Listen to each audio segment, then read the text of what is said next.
Well, hello everyone. Welcome to another Insight Now. Today you are blessed to have Yes. Mark Crawford and Chris Bassett. We are sadly missing Peter and Malvina today, but we'll hopefully bring you exactly what the Lord has for you today. Um, This, this is Before the we get started, dynamic duo. This is the come on, dynamic it's duo. on, it's on. Before we get Before we get started. started, though, again, some people ask about how to support Insight Now. Go to Yes. insightnow.co and you can support us there. It costs money to produce everything and from software to all the things that we do with the podcast. So if you want to help with that, that'd be great. Hey, look at that. He popped it right up there. Um, Yep. and, um, one of the things that we're going to be doing is shifting around our programming a little bit. Not necessarily time for this program, but we're going to be introducing some new things. And so we're really excited about what the Lord's doing with that. And I think we're actually going to be able to do a special event podcast with Peter and Malvina and Mark and I in person together when they're up here in Yeah. Sandpoint. So we're super excited about that. So it's going to be a lot of fun at the beginning of Yeah. May. So Yeah. Mark, you got your Absolutely. big trip. You got your big trip So coming up to the States. You've got your trip yes, coming up to the States. I Do you I have have do my you have dates and times you want to announce? Places you're going to be where people can find you and get you? yeah. Well, the first part of my trip, I'm going to be just in Texas and Arkansas, but then I'm going to be in Casper, um, Mm-hmm. and in Casper in May. I've just got to try and no April.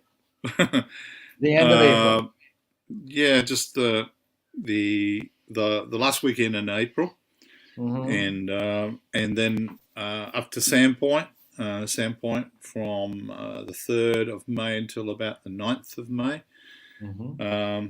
So they're the two major areas. Other areas and doing some consulting work and so forth in those environments. But pretty excited. I was talking to Brad and Jenny Kyle from Casper, and I was just saying this morning that I'm really excited because I don't know of another time in which I've had such concentrated focus upon going into Mm. locations.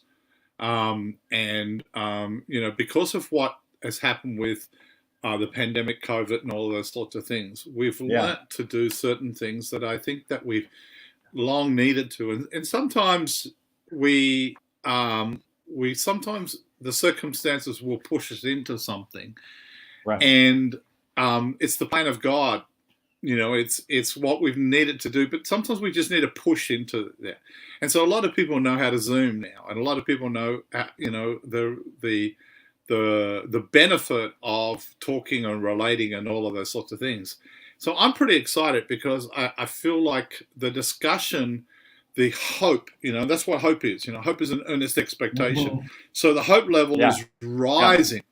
And Come whenever you on. get a hope level rising, you get a Amen. subsequent faith level increase. Mm-hmm. That's Mm-hmm. that's why you see such things as Ashbury and whatever else place. It's not taking Come away on. of the move of God, but because certain Amen. things are taking place, there's an excitement level. People are expecting, which is Yes. hope, and so therefore there's more faith. Opens up, and that's why people will say to me, "Well, look, I went into the Philippines and I saw blind eyes, opened, and people healed, and I never see that at home." A part of the reason of that is that your expectancy level, your hope level, is at a high and a very high, and it's opened your ability to be able to believe, and so Yeah. therefore God says, "Oh, I see that hope, I see that faith." And Uh-huh. you activate some things and you put some things into place. Now, sometimes what happens is that continues on when you come back, and sometimes it peters Mm-hmm. out because you fall back into the atmosphere that wants to just shut you down. Right. Right. So Yeah. Yeah. so I think that we are really I think that we're really moving into um, a very exciting season and a very exciting time. And I think that one of the things that we've got to be um, aware of is what are we looking at? What are we looking for? what are we looking to? That's always been the case. But what is your expectancy level? That's right. What is your That's right. hope level? Well, I And think Dave Champion's hope level is really high that you're going to be at the men's ski retreat January 28th in 2024. So he is banking on you coming up when it is cold, and I know how much you love that, and you're so excited for that. But you're willing to sacrifice for the gospel. you're putting words in my mouth now.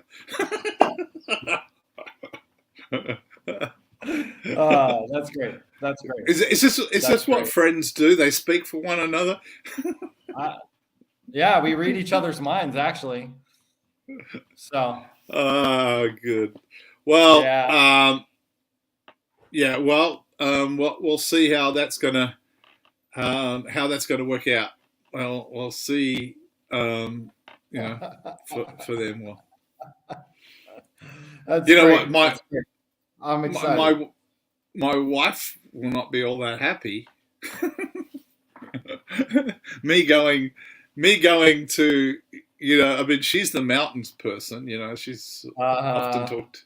She's never been skiing. She loves it up here. She loved it up here. Oh yeah, she loved it. That's her soul language. The mountains. Dave, you should have this conversation with Mark sometime, not on the chat. I'm just gonna say it. You guys should connect and have a chat about it. So, yeah. So Mark, one of the things that I think you went to a conference. God's been giving you a bunch of downloads. We don't have to dive into all those, but one of the things that we just mentioned is like when we talk about Asbury, we're talking about these different locations of revival and things that God's doing because He wants this one to expand outside of location. He doesn't want to be location centric. He also doesn't want this current move of God to be personality centric, right? Yes. And one of the things that I'm reminded of is I had somebody ask me recently about they're actually like Reformed theology, anti-charismatic, and they were like, gosh, you don't want those ecstatic encounters, and you don't want those really crazy experiences because that must not be God. You must be dealing with something else. And I explained it to him this way. I said, obviously 1 Thessalonians 5:23 says that we are, He wants us to prosper in our soul, in our body, in our spirit, and that we're the triune beings, just like God is a triune being. And we see the threes, all threes go all throughout everything, right? So, but when you have that encounter, those ecstatic experiences, it's because your physical body is responding to what's happening in your spirit and soul, right? And so sometimes we'll have this ecstatic encounter because we're having our spirit is receiving something from the Lord, and our soul is receiving something, and then our physical body is responding to the power that's coming, to actually create transformation in us. And I think that we sometimes can lose sight of just the natural of number one, how spiritual of beings we are, and how the spiritual world should absolutely impact our natural world. Yeah, and I think I'm just, I don't know where we'll head along in this way because I'm so full from Revelation of being at a conference for, it's right last week, but I think that there's a reason that Thessalonians puts the order of spirit, soul, and body, and I'm pretty stuck on that because it's important to understand that we are spiritual beings first, and that we are having a temporary physical experience of however long temporary is, 60, 70, 80, 90, 100 years or whatever else. And you're right, because they are so linked in, and so often we highlight one to beat up the other, sort of a thing. And that's good. Yeah, that's a great way to realize that they are so linked in. You know that in Corinthians it says first in the natural, then in the spiritual, right? And so that's putting it into a place that natural things that we can see that take place have spiritual implications. That's right. And operating in the spirit can hit natural occasions, and we see Jesus demonstrating that time and time again to make a point. Because this is how sons behave. This is how children of God behave on the planet. You know, this is how this works. And so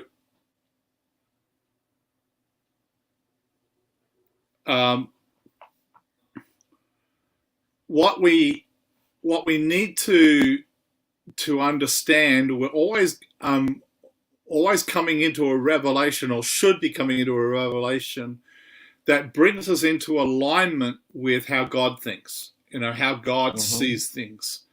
And, you know, I've just been at this conference and I'm just stirred up on something, but I think it's timely. You know, it's like, it is. You know, maybe I can go there a little bit.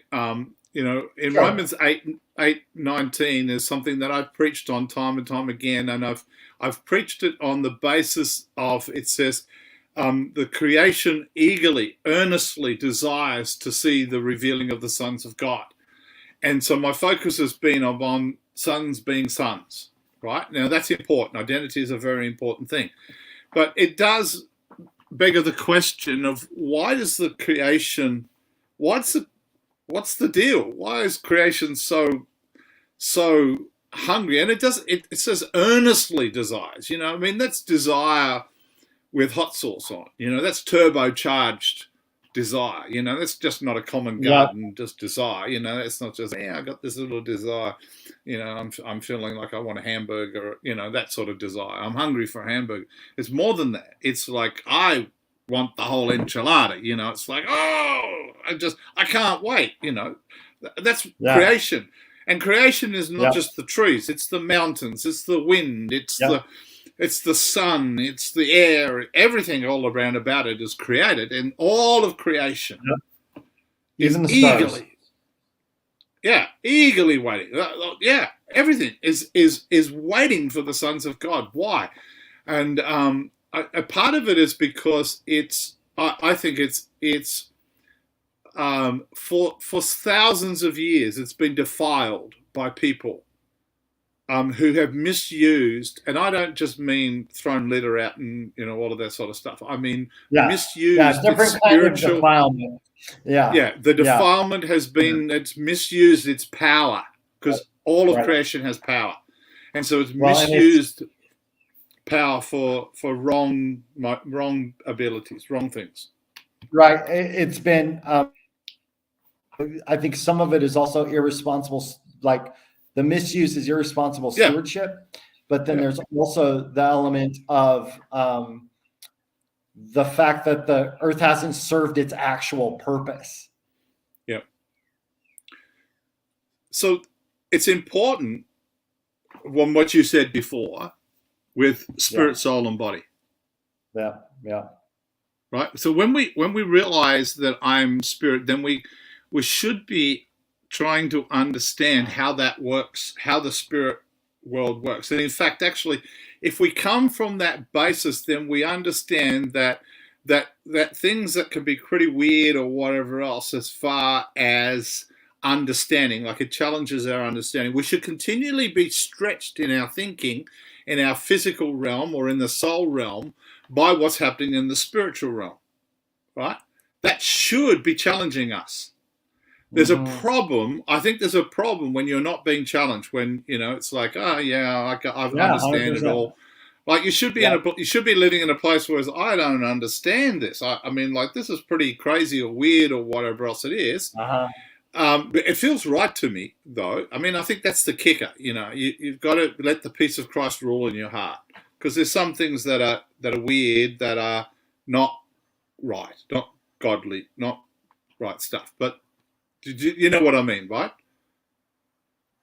It should be producing the fruit of the Spirit. Right. It should be producing that sort of good fruit. Yep. But I think we ought to be in a place where we're continually being challenged, stretched, Mm-hmm. Yep. because of the different things that, and like for instance, dimensionally, what are the things that we're understanding even from a different dimension, or understanding a different dimension. And one of those things is that I think that we have a tendency to latch on to negative things that are happening around about us. Yep. And to interpret those negative things as being the last days or the end of days or all of those sorts of things. We tend to have this viewpoint of negativity bias. Negativity bias, the bad things, that all of this stuff. But what if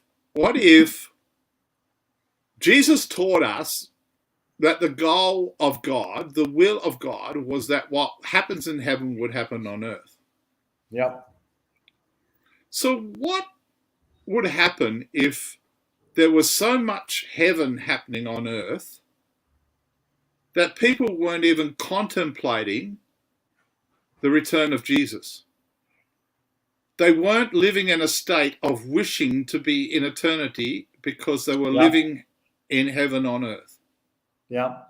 Now that sounds crazy or weird or whatever else, because we've been so taught to live, to die, so that we can get up into eternity.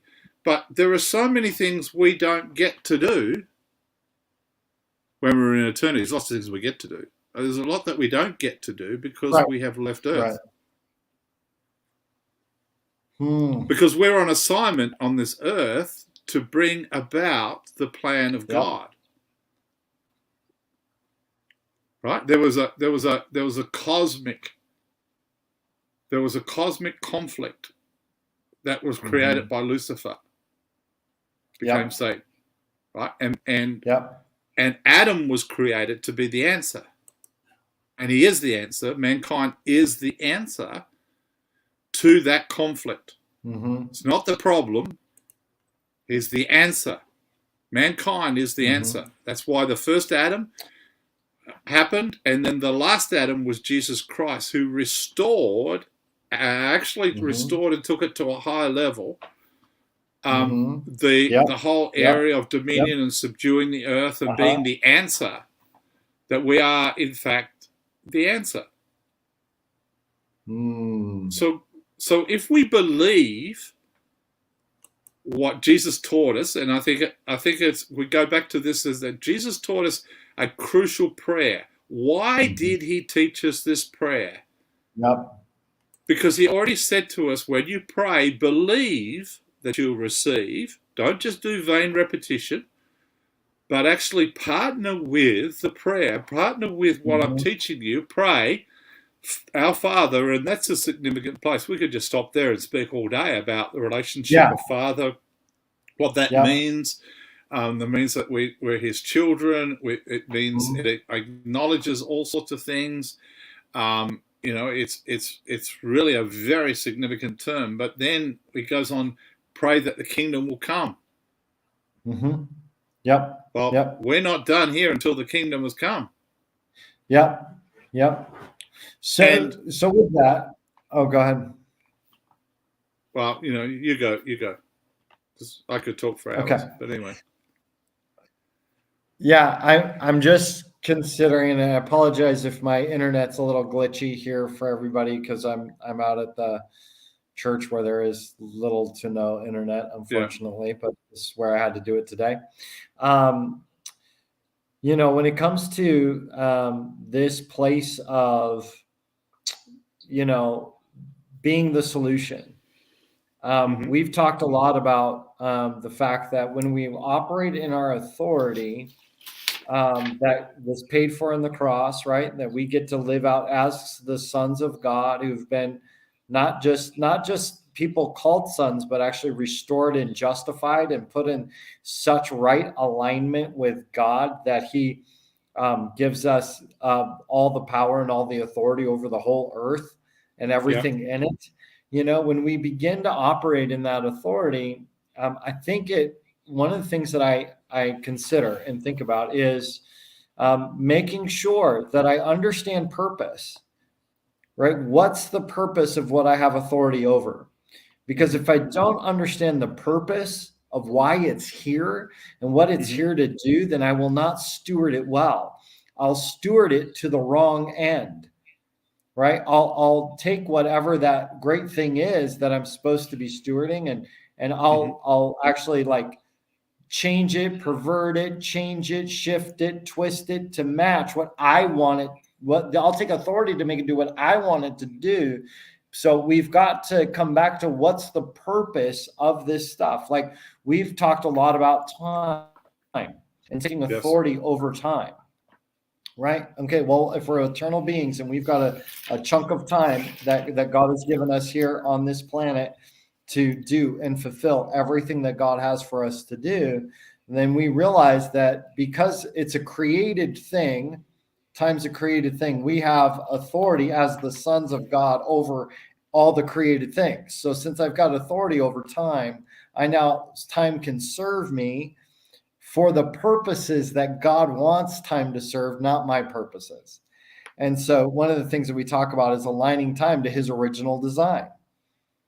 Right. Yeah. So when we had our revelation on time, we talked about time being, we're going to line it up with 6 days of creation, 1 day of rest, right? Day and night and day, right? Like, so we actually went through all making these declarations about the time of God and realigning time in order for us to understand its flow, how it's to serve us, all of that, because where it's been out of alignment, we bring it back into alignment. And I'm seeing this as well, this concept coming up in terms of, all of creation is waiting for us to take authority for the purpose of creation to fulfill that purpose. Not what we want it to do, but what creation is established to do. And and if it's to serve us in certain aspects, then it can serve us. But we got to discover that better. Yeah, and that's what stewardship is about, and that's what stewardship contains responsibility. That when you have stewardship over something, you have a responsibility, over it as well. When you think about every counterfeit religion, every native groups of people and their worship. Usually has involved the elemental parts of creation, the elements. Totally. And they know all about those. They worship them and use the power and all that's sort of contained in it. It really appears that the only people that don't really know too much about that is us, sons of God. And so if creation, in my words, but the creation is had enough of being defiled, and it's why it's hungry, that it's waiting for the sons of God. Now, you can only behave like a sons of God. You can positionally, but the more that you understand about what your role is as a son, so it becomes an identity issue. And God was demonstrating that in that when he sent Jesus, because he said, look, hey, there's a whole problem, there's a cosmic conflict here, and I'm going to show you that a son is always the answer. I'm going to show you that Adam was the answer who came, and I want you to actually be in a place where you are stewarding this and understanding the relationship. That is, there's a lot of things that we don't. This conference that I was at, they talked about transdimensional traffic. And it's just like interesting, it's like, but I've had people say, that they've been praying and believing for me to have an ability to be able to move through the dimensions and not just have to wait upon flights and all of that sort of stuff. And I think that we have to discover some of these arenas, particularly in the concept of what has taken place in the shutdown. I think that that all the global shutdown, whilst we can put ourselves, there's a reality that's attached to it, but that should inspire us to actually understand Mhm. how do we move through dimensions that Yep. take us through geographical locations that nobody can restrict? Yep. That's really good. Yeah. It's really good. So when we see things that are taken around about us, and we see the counterfeit governmental authority coming on those areas, they should inspire us to look at what's God's answer, what's God teaching us here, what's God taking us into, Yeah. what are the new Yeah. things. And sometimes we have to be forced into changing the way that we think. Sometimes we change the way because we're invited to, and sometimes we change it because we're forced into it. I am thinking about the defilement of creation. Mhm. And you mentioned, like, in occult practices, over time you see, like, different religions and occult practices worshiping the moon, worshiping stars, Yes. leaning Yes. into the stars, Yes. worshiping the sun. They've got Yeah. a sun god. We've got the different elements are all playing parts in worship, to, like, because the devil has co-opted creation to create worship for him through the Yeah. creation. And that's the occult practices, right? Yes. And so what the sons of God have to be able to bring a restoration of righteousness to the elements that brings them back into right alignment, out of the Yes. defilement of being worshipped. That's right. That's right. Right? That's exactly Out of right. the And so defilement of being worshipped. Yeah. this is what we're good at. I think this is what we're good at. We're good at seeing something that's a counterfeit, and we're good at running away from the truth because of the counterfeit. Yeah. Because So this, like, we run away. We can't. There's people that worship the sun god. Therefore, we stay inside because the sun's been worshipped and it's evil. It's like, no, you need vitamin D, right? Yeah. Like, you need to get outside and enjoy the sun, But this is the whole thing. You can't redeem something. You can't be a redemptive vessel, a redemptive servant of God, if you're running away from the thing that you're meant to redeem. Yep. And it's a great strategy. Great strategy of the enemy. It's like, for instance, one of the things that victims do is they deflect, right? Because they can't take personal responsibility, right? Yes. It's the wife you gave me. She's the problem, or it's not mine. It's all these other things that have been done to me are very typical, and we've all done it, and we probably all still keep doing it somewhat because of it. But the greatest victim to ever be on this planet is Satan himself. Huge victim, a huge victim.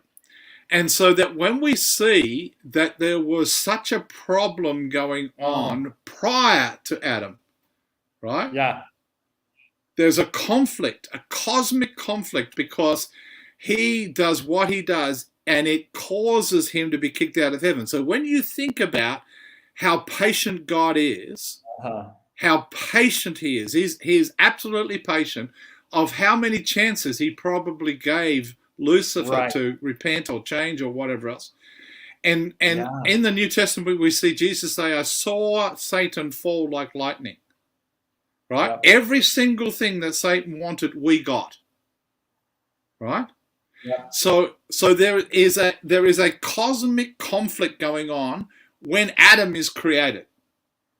So Adam is created to be the problem. Now, what happens is that Adam does what he shouldn't have done. Adam's created to be the solution, not the problem. Oh, yeah. That's what – did I say the other way around? You said the other way. Yeah, I just want to make sure people grabbed it. Yeah. Yeah. Well, you're my editor. So Adam is created to be the solution, right? A son is always the solution. So he is the solution. Now, we know he ate of the tree. He shouldn't have done that. Right? We know that there's a disobedience, but that doesn't take away the fact that he's the answer. That's right. Just complicates things a little bit. Yeah, So yeah. all the focus of religion becomes, it goes back to Adam. It's Adam, Adam, Adam, Adam, and it's not. It's Lucifer. He created all of this.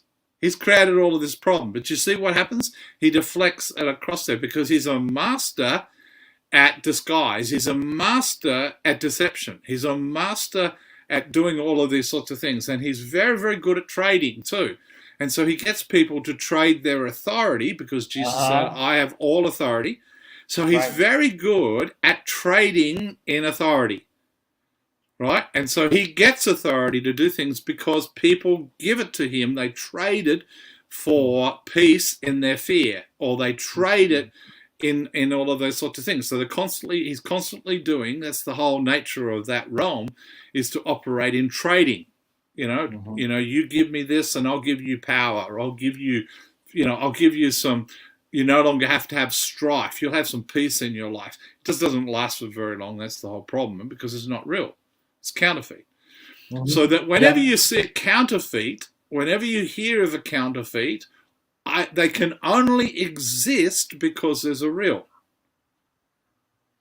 Right? So that if there's counterfeit stuff taking place, whether it be whatever those things, it's like, astral projection and all of those sorts of things. That's a counterfeit of real. Yep. Right? And so what happens is, if you run away from the counterfeit and have nothing to do with any, and please don't hear me, I'm not saying you be involved in that, in a counterfeit. I just say go to the real. Run to the real. Run to the truth, because the truth is what will set you free. That's right. Truth is a person, and truth operates, that those things operate in truth, and then they are counterfeit. So if we come back to this, right, you can see I've been at a conference all last week, but we come back to the truth, is that the sons, that the creation, that means all of creation, the trees, the mountains, the waters, the sun, fire, moon, all of those things, winds, etc., etc. They are all desperately wanting the sons of God to step up and be the sons of God and take responsibility and to start redeeming from the defiling that has taken place. And I think that we do that. There's lots of ways for us to discover how to do that, but one of them is blessing. Right? We bless because a curse without a cause cannot alight. And so you can bless the waterways, bless the mountains, bless the creation. Go in and bless. Wrap your arms around a tree and hug it and give it some blessing. Yeah. Let me just say that I think that there for many people that have been entwined in the occult or entwined in the false worship of deities, or they came out of something. I think it's absolutely worthwhile to go ahead and fully separate for the season, for God to teach you, to train you, to equip you, to make sure that you are fully set free from any bondages, and to clean house. And yet, you might have gone through all that so that you might bring redemption to that particular thing and arena. And so, I wouldn't advocate that if somebody who felt like I need to put that thing down, I need to get rid of that. I'm not saying you shouldn't, right? We're not saying that, but we are saying that inherently the devil is always corrupting the things that God creates, right? In order for him to receive glory instead of God to receive glory. So when we learn how to bring a redemptive arc to whatever the thing is, we actually begin to reveal who we are as sons. Yeah, I mean, we're clearly told that we're not to worship created things. Like, we're not to worship angels. Right. We're not to worship trees or mountains or whatever else it is. But that doesn't mean that we disconnect from any relationship with that. And I get what you say of people that have had encounters or had experiences where they were operating in the wrong thing, that they do There is a time of separation. Mm-hmm. But what I am saying is to remind people that we have a responsibility to interact with these areas and to bring, like, let me just put it as simply like this. Let's say creation has been defiled and is longing, as we know it has been defiled, it was longing for what it must feel when a son of or a daughter of God starts to redeem that place, that where creation starts to stop being defiled. You know, like Yep. we see it with Yep. Jesus. You know, we see it with Jesus. Yep. The wind is going wild, and he just stands up and just says, "Be still. You don't need to be like this. Yep. Be still, okay? Because Yep. I'm here, and you're safe." Yep. You know, we talk about him walking on water, right? He wasn't abusing the water. He was cooperating with the water, and the water was holding him up as he walked out there. And Peter did it for quite a period of time until he starts to realize what he's doing, right? And we Yep. see it constantly. Jesus is cooperating in a steward role. Now, I'm not taking away the miraculous and the power of God and all of those sorts of things, because there is this place in which we are going to understand more and more what it is to steward and take responsibility over that because that's the original responsibility that God gave Adam, was to have dominion, was to subdue the earth, was to multiply and to fill it, right? They're all concepts that God gave Adam that are ours. You know, and and again, Yep. Yep. it's understanding your identity is a very cool thing. I mean, I noticed that somebody, Karma White wrote about, Chris Valentin and the supernatural ways of royalty and understanding that. We talk about kingdom, and we understand that Jesus is the King of Kings and he is the Lord of Lords. And for some of the Americans to understand kingship, you do have to understand royalty, and I know that's not your experience.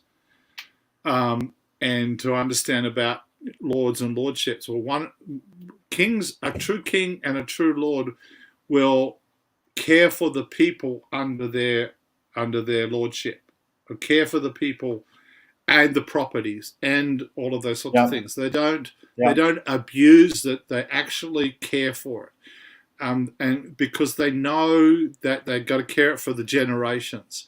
They know that it's their responsibility to steward that right. And I'm talking about a true king. Now, you only have a dominion or a kingdom where there is a king. So therefore, it's essential to understand what your dominion is. Yep. If you're a king. That's right. Yep. So I think one of the things that I would love people to feel today is the reality of something that Bill Johnson says, right? And he says this time and time again. If you do not recognize, if you do not understand, if you do not believe that your best days and the best days of this planet, this world, is still ahead of us, then you're believing a lie.